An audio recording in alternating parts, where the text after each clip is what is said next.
Well, a very good afternoon from Glen Ogle. I'm just having a cup of tea first. You wouldn't believe it, but it's 3:30. I've been so busy, but I decided I can't really point my camera. There's people having tea and biscuits behind me. I'll point it this way. I had so much to do this today, and I decided to come up to do the military road. Not in any rush. I get down there, about turn and come back up and collect the car. So even me back up here for 7 o'clock, there's still plenty of daylight, and hopefully the wind drops a wee bit. It's just a bit chilling in the wind actually when you're exposed to it for a long time, believe it or not, but the sunshine is glorious. And we're walking down that way, cross onto the old railway line for a wee stretch, and then join the pathway that will take me down onto the military road. I'll walk right down to where it joins the A85 and then return up. So we'll see what the breeze is like, whether I can speak. I don't think it's going to be possible. I might have to do snapshots, simply because we're going to be heading into the wind and it'll funnel through Glen Ogle. But maybe I get a cup of tea, Andy.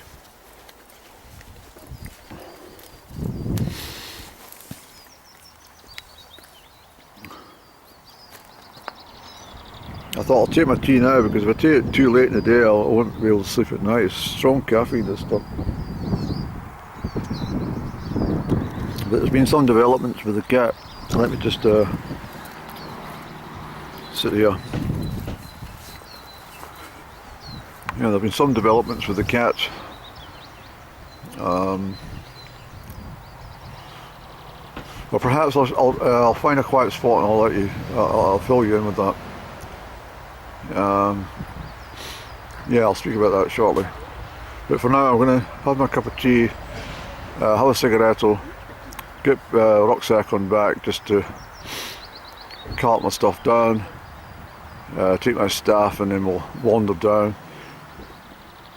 That's a great way. I was up last week on Friday. In fact, my legs are absolutely drained. I'd done 3 massive summits yesterday, along between Lochearnhead and St Fillan's, up to Crieff, which is part of the Muirima slopes that I'd done previously.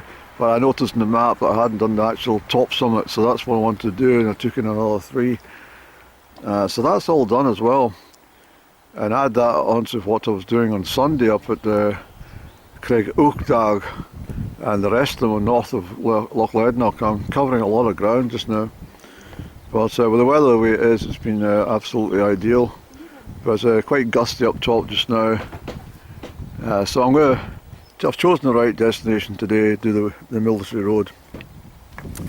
So I'll leave it at that just now. My tea's turning to tar, so I better get the tea bag out. Yeah, I've started my walk on the old railway line, as you can see, heading south to pick up the military road. So I bet if I take 2 here, you probably couldn't hear what I was saying in the camera up at the car park due to the wind distortion, but also there were people around, but I ended up having a good blather with a couple there. It was very good. And I had a cup of tea and my cigarette and a biscuit. I'm all prepared for my walk. I'm not in any rush. Right, Andy, here's a turning point, and we'll be heading down through that lot by some distance. Okay, so we've arrived on the tail end of the north end of the military road. This was the only road through the glen before the new road up there was built. It must have been terrible trying to get through this lot, because it's always very soft on the ground. But not many people made journeys in the olden days anyway. But they had to, well, they had the railways of course, but before that it was just horse and cart if they're going anywhere. And really, travelling in the Highlands it's not something that really came about until the motor car arrived, and before the Second World War it was pretty much non-existent to do any tourist travels.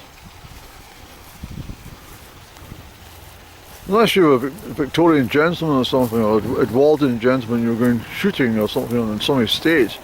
But for the rest of the people, it wasn't something they did. They went to the seaside once a year. That was a lot.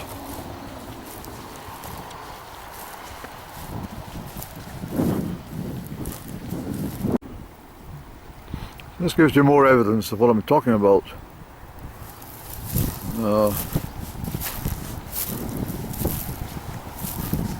It certainly wasn't the M1 that came through Glen Ogle at one point. It was just a road for marching troops, and a very able horse with a cart behind it.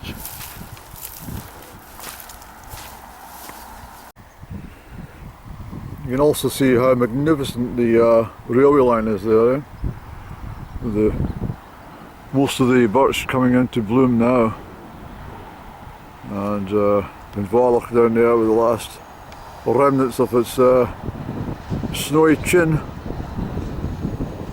Sorry about the wind.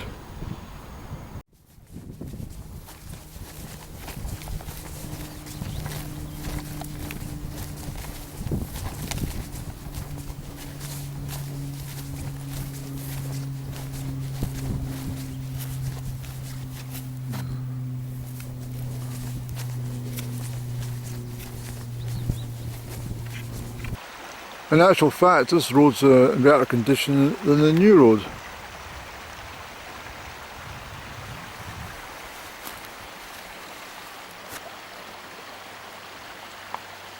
Oh, it's amazing here, Andy, isn't it? There we line up there. It's absolutely amazing. It's a bit soft underfoot, but well, as I say, people didn't travel very far, and no, you just had to contend with that. You can see it, there's a cone down, there's been a lot of cones I notice is sitting. I think they've been chucked over the edge from the main 85, but you can see the road developing quite clearly. And that's what we were following, Andy. Oops.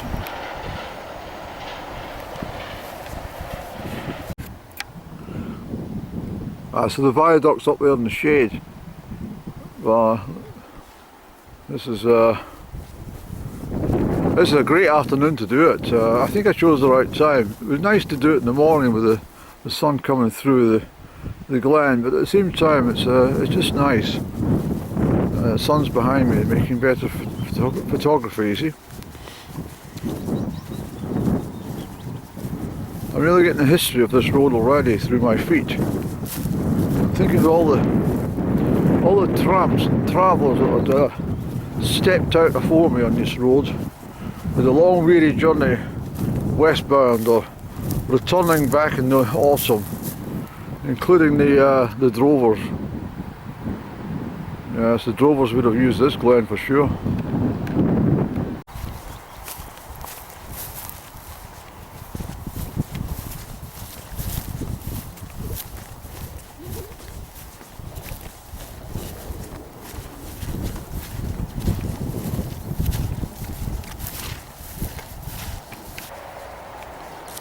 That's absolutely perfect, isn't it?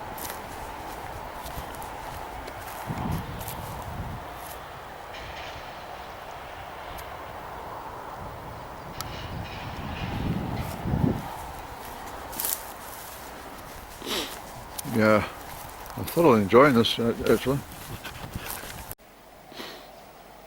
So we're heading through some pretty dense alder trees and aspen trees, I think they are. Alder.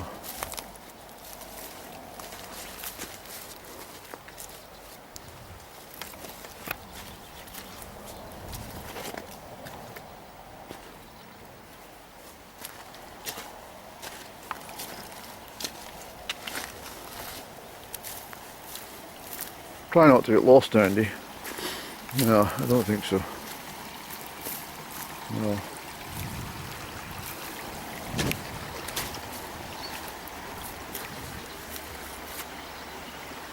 It's a bit wet underfoot, isn't it?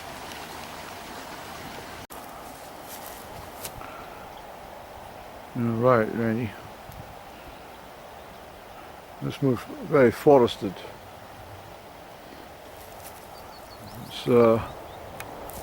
Let's go over this way. See if there's anything more definite. We can always come back if in doubt.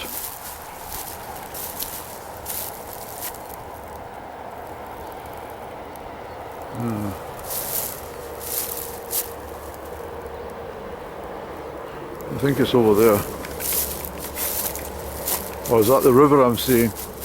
Yeah, that's more like the river, Andy, so we might backtrack again. Yeah, it's not clear.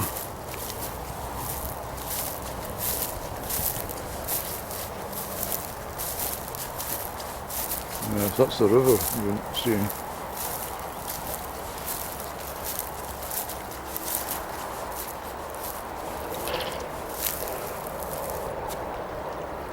We'll follow the river round. This is a bit of a track, looks of things here. Might join up again, you see.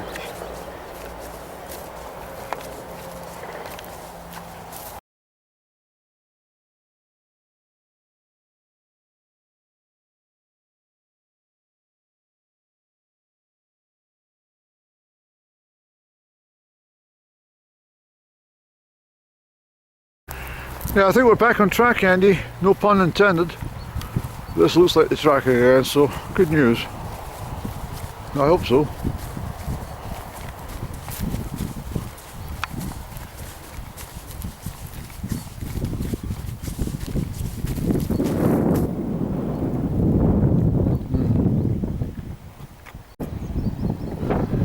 Yeah, this is it again, Andy. Well done, you.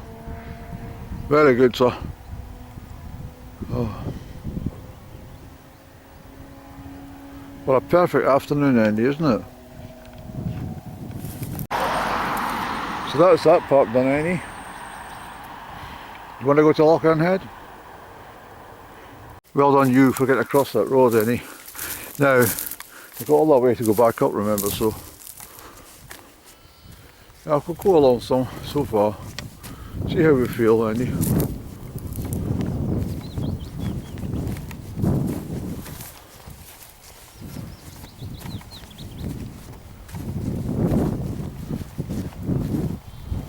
Is it necessary to go all the way to Lochearnhead, Andrew?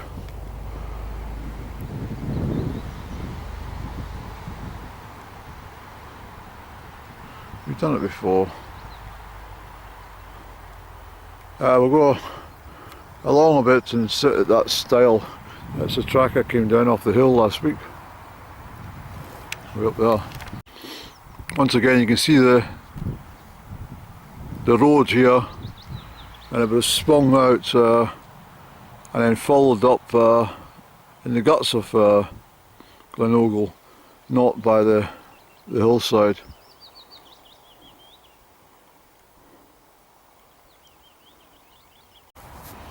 There's that old stile I clambered over last week.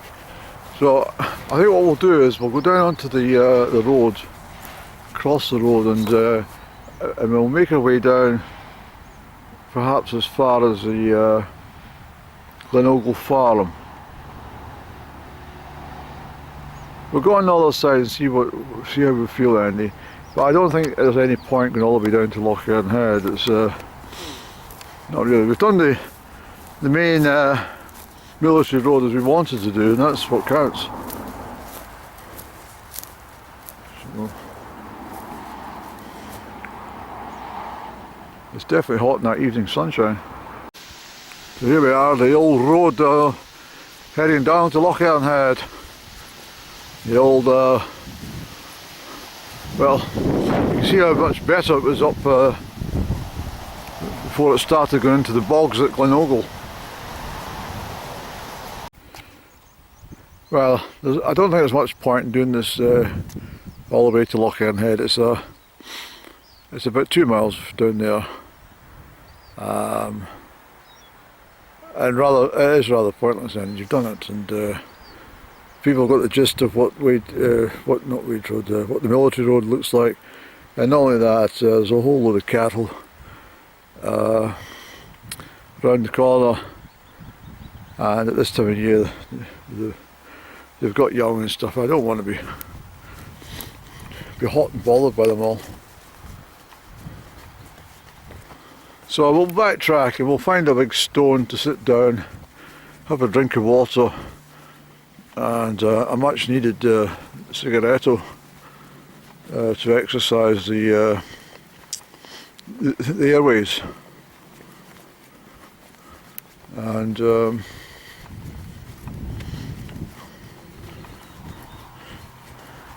as the lady says to me today, she's I'm surprised you smoke when you're a hill walker. I said, so am I. And she said, I'm even more surprised because I used to run. Oh, she says, why did you do this? I says, well, no, that's just the way it worked out. So we're heading back north again, and it's beautiful in this evening sunshine. It's a long way to go, and you probably hear the noise of the 85. I can't cancel that, but this is a job worth doing. I thoroughly enjoyed walking this. As I say, the last time I done it from Lochearnhead, it was 2015, and yeah, something you wonder if you were going to do this again. You know, it's just something I might do it a winter's day. I always say that, but I might do it with this, you know, solid frosty ground or something, blue skies and a bit of inversion in the valley. Yeah, so I might do that, Andy. So I'm going into the shade now, but you can see the extent of the road as it travels up. See? That's where I'm just heading. So I feel privileged you don't have to walk this. You're walking it with me. The sun's behind the mountain now. That's because it's 6:05. I didn't go down to Lochearnhead because it was just pointless actually. Plus there was a cattle. I couldn't be bothered with them. So it's just a gentle stroll back to Glen Ogle Head. I'm in absolutely no rush whatsoever. If I get there for 7 o'clock, I'll be pleased. If it's 7:30, well, I don't mind either. Now there's the sun come back to say, don't worry Andy, I'm still here. I'm still here for you. Yes.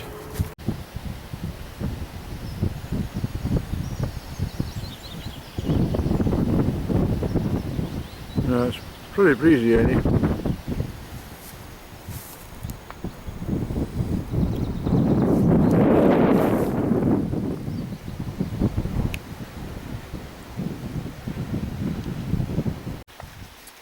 I nearly forgot about this bridge, but I have it in my mind to take a photograph of it.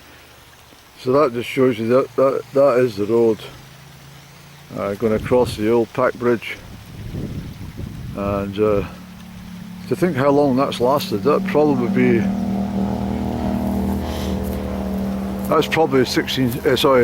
18th century, early 18th century.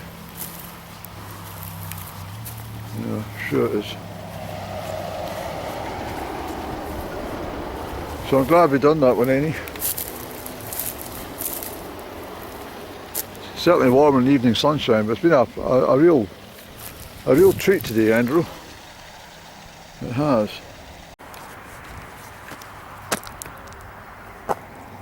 I had a schedule, Andrew, 10 minutes to 7, all done you. Well, that's been quite a challenging walk, but it's been enjoyable too. Yes. Thank you.